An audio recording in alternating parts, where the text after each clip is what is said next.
नमस्कार दोस्तों, आपका स्वागत है एक बार फिर से आपके अपने चैनल शास्त्र ज्ञान में। दोस्तों, आप कुछ नया सीखना चाहते हैं तो हमारे चैनल को सब्सक्राइब करें।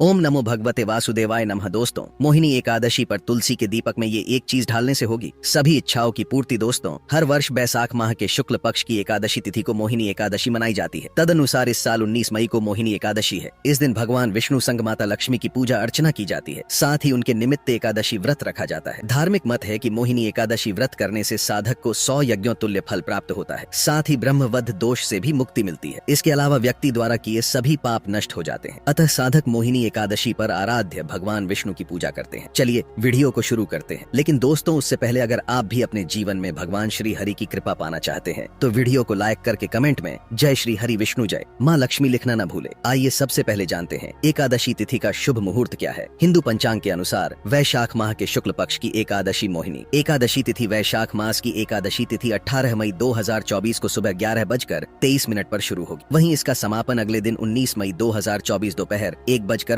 पर होगा। उदया तिथि के आधार पर मोहिनी एकादशी व्रत 19 मई 24 को रखा जाएगा। वहीं मोहिनी एकादशी व्रत का पारण 20 मई सोमवार को किया जाएगा। सोमवार के दिन आप व्रत का पारण सुबह 5:28 से सुबह 8:12 के बीच कभी भी कर सकते हैं। ऐसे में मोहिनी एकादशी का व्रत 19 मई 2024 को किया जाएगा। दोस्तों, पौराणिक ग्रंथ के अनुसार इस दिन भगवान विष्णु के मोहिनी स्वरूप की पूजा की जाती है। भगवान विष्णु ने मोहिनी रूप धारण कर समुद्र मंथन में देवताओं और दानवों के बीच हुए युद्ध में देवताओं की सहायता की थी। इसलिए मोहिनी एकादशी के दिन श्री विष्णु की मोहिनी स्वरूप की पूजा करने से भक्तों को उनकी कृपा प्राप्त होती है और उनके जीवन की समस्त बाधाएं दूर हो जाती हैं। दोस्तों, तुलसी का पौधा सनातन धर्म में बहुत महत्वपूर्ण पौधा होता है, क्योंकि पद्म पुराण के अनुसार जहाँ पर तुलसी का एक भी पौधा होता है वहाँ पर भगवान श्री विष्णु, भगवान भोलेनाथ और ब्रह्मा जी का वास माना गया है। और ब्रह्म वैवर्त पुराण के अनुसार तुलसी का दर्शन करने से मतलब प्रतिदिन अगर आप सुबह उठकर तुलसी के पौधे का दर्शन करते हैं, उन्हें प्रणाम करते हैं, तो इससे आपको 1.25 ग्राम सोने के दान का फल प्राप्त होता है। तो बहुत महत्वपूर्ण मानी गई है। तुलसी के पौधे का पूजन करने से, तुलसी के दर्शन करने से समस्त प्रकार के पाप दूर हो जाते हैं और मन की कोई भी कामना तुलसी के पूजन से पूर्ण हो जाती है। क्योंकि शास्त्रों के अनुसार जब हम तुलसी की पूजा करते हैं और अपने मन की कोई कामना तुलसी से कहते हैं तो वो सीधा श्री कृष्ण तक पहुंचती है। तो हमारी कही गई जो प्रार्थना होती है, जो भी हमारी मनोकामना होती है, भगवान श्री विष्णु उसे अवश्य पूर्ण करते हैं। क्योंकि माँ तुलसी भगवान श्री विष्णु को अत्यंत प्रिय है। हरिवल्लभा कहा गया है। इनको तुलसी के महत्व का अंदाजा आप इसी बात से लगा सकते हैं कि भगवान श्री हरि विष्णु को जब हम भोग अर्पित करते हैं तो शास्त्रों के अनुसार अगर हम 56 प्रकार के भोग भी उन्हें अर्पित कर दें और उसमें तुलसी का पत्ता ना हो तो भगवान श्री विष्णु उसे स्वीकार नहीं करते हैं। लेकिन अगर आपके पास कोई भी वस्तु भगवान को भोग अर्पित करने के लिए नहीं है, सिर्फ एक तुलसी का पत्ता भगवान श्री विष्णु को अर्पित कर देते हैं, तो इतने मात्र से भगवान श्री विष्णु की कृपा आपको प्राप्त हो जाती है। भगवान श्री विष्णु तृप्त हो जाते हैं तो बहुत महत्वपूर्ण होता है। तुलसी सनातन धर्म में और लगभग हर घर में तुलसी का पौधा तो होता है। पहले के समय में तो घर के आंगन के मध्य में तुलसी लगाई जाती थी, लेकिन आजकल धन का अभाव है, जगह की कमी के कारण हम छत पर तुलसी लगा देते हैं या बहुत से घरों में बालकनी में तुलसी लगाई जाती है। आप कहीं पर भी तुलसी लगाते हैं, इस बात का ध्यान जरूर रखें कि घर की दक्षिण दिशा की तरफ तुलसी का पौधा नहीं होना चाहिए। ऐसा होने पर आपके परिवार में बहुत सारी परेशानियां आती हैं। आप कोशिश करें कि जो तुलसी का पौधा आप छत पर रख रहे हैं या बालकनी में रख रहे हैं, तो ऐसी अवस्था में भी घर के ईशान कोण यानी उत्तर पूर्व की दिशा में अगर तुलसी का पौधा होता है तो वह आपके लिए सुख समृद्धि का कारक माना जाता है। वहीं रखकर हमें तुलसी का पूजन करना चाहिए। दक्षिण दिशा में तुलसी ना हो, इस बात का विशेष ध्यान रखें। दोस्तों, आज की वीडियो में आपसे बात करने वाले हैं तुलसी से जुड़ा हुआ एक बहुत ही अचूक उपाय के बारे में। अगर आप इस उपाय को शुक्रवार के दिन करते हैं तो इससे माँ लक्ष्मी की कृपा प्राप्त होती है। स्थिर लक्ष्मी का वास आपके घर में होता है। बहुत से लोगों का प्रश्न आता है कि घर में बरकत नहीं है। देखिए, बरकत का मतलब होता है कि अगर जो भी पैसा आप कमा रहे हैं, जो भी आपके पास धनागमन के रास्ते हैं, पर्याप्त धन का आगमन आपके घर में हो रहा है, उससे आपकी जो जरूरतें हैं वह पूरी हो जाती है और कुछ पैसा आपके पास हमेशा रहता है। शास्त्रों में भी कहा जाता है कि विपत्ति काल के लिए हमें धन संचय अवश्य करना चाहिए। लेकिन अगर धन का आगमन की पूरा नहीं हो पाता है तो इसमें धन संचय कैसे होगा? तो धन संचय के लिए यानी कि घर में बरकत लाने के लिए हमें कुछ विशेष नियमों का ध्यान रखना चाहिए। आज की वीडियो में हम आपको तुलसी पूजन से संबंधित उपाय बताने वाले हैं। इस उपाय को अगर आप करते हैं तो निश्चित ही आपके घर में बरकत आती, मतलब घर में धन आगमन के रास्ते भी खुल जाते हैं और धन का संचय भी होता है। तो वीडियो को पूरा जरूर देखें। और अगर आपको आज की वीडियो अच्छी लगे तो लाइक जरूर कीजिए, शेयर कीजिए फैमिली फ्रेंड्स के साथ और चैनल पर पहली बार आए। अगर अभी तक आपने चैनल को सब्सक्राइब नहीं किया है तो आज की वीडियो अगर आपको अच्छी लगे तो चैनल को सब्सक्राइब जरूर कर लीजिए और बेल बटन को भी प्रेस कर लीजिए। इससे यह होगा कि इस चैनल पर जो नई वीडियो अपलोड होंगी उनकी नोटिफिकेशन आपको सही समय पर प्राप्त होगी। देखिए, शुक्रवार का दिन माँ लक्ष्मी का दिन माना जाता है और तुलसी को माँ लक्ष्मी का ही स्वरूप माना जाता है। तो शुक्रवार के दिन अगर हम विशेष रूप से तुलसी का पूजन करते समय कुछ बातों का ध्यान रखें, कुछ विशेष नियम का पालन करें, तो माँ लक्ष्मी स्थायी रूप से हमारे घर में आती है। सुख समृद्धि का वास होता है, अखंड सौभाग्य की प्राप्ति होती है, मनोवांछित कामना पूर्ण होती है। क्योंकि शास्त्रों में तुलसी को सर्व कार्य सिद्ध करने वाला देव वृक्ष माना गया है और शास्त्रों में तुलसी पूजन के लिए 2 दिन ऐसे बताए गए हैं जिस दिन अगर हम तुलसी की पूजा किसी विशेष मनोकामना से करते हैं तो वो निश्चित ही पूर्ण होती है। गुरुवार और शुक्रवार करेंगे। यह 2 दिन भगवान श्री विष्णु और महालक्ष्मी के दिन माने जाते हैं। इसलिए माँ तुलसी का पूजन अगर किसी विशेष कामना से किया जाता है तो वह कामना अवश्य पूर्ण होती है। वैसे प्रत्येक दिन में तुलसी का पूजन करना है, लेकिन यह 2 दिन किसी मनोकामना के लिए अगर उपाय के लिए आप करते हैं तो वह श्रेष्ठ होता है। तो आपको शुक्रवार के दिन प्रातः काल जल्दी उठना है, स्नान इत्यादि कर लीजिए, साफ स्वच्छ वस्त्र धारण कर लीजिए और उसके बाद तुलसी की पूजा करनी। इससे पहले आपको सूर्य देव को जल अर्पित करना है। जो पूजा करते हैं वह कर लीजिए। तो तुलसी के पौधे के पास जाकर सर्वप्रथम हमें तुलसी के पौधे को प्रणाम करना चाहिए। भगवान श्री हरि विष्णु और महालक्ष्मी का मन में ध्यान करते हुए तुलसी के पौधे को प्रणाम कीजिए। उसके बाद तुलसी ने थोड़ा सा जल अर्पित करें और थोड़ा सा आपको कच्चा दूध चाहिए। तुलसी में अर्पित करने के लिए गाय का दूध मिल जाता है तब को सर्वश्रेष्ठ है। गाय का ना मिले तो